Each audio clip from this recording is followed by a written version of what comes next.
Hello friends,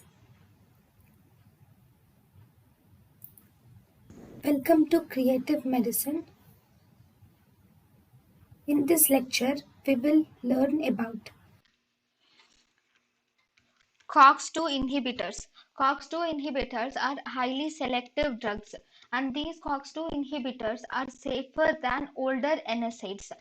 The acute complications of COX-2 inhibitors are same, but the side effects are low. Symptomatic side effects of COX-2 inhibitors are low, and as a result, but the problem in COX-2 inhibitors is they have safety concern nowadays.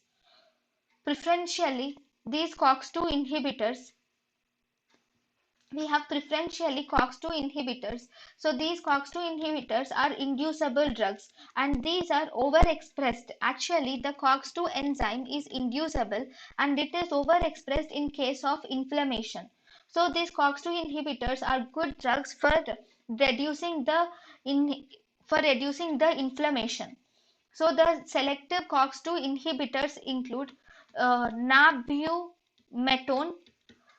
Nabumetone is the only non-acid NSAID.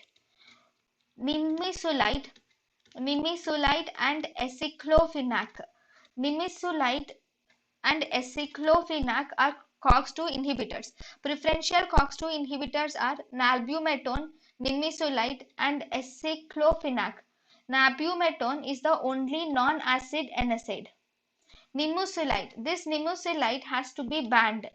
It should be banned due to the allergic hepatotoxicity.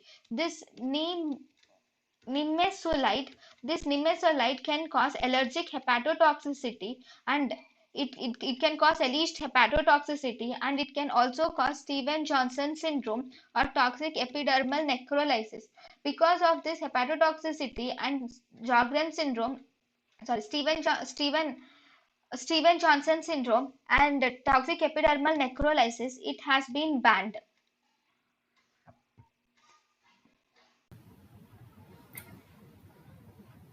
thank you and thank you for watching.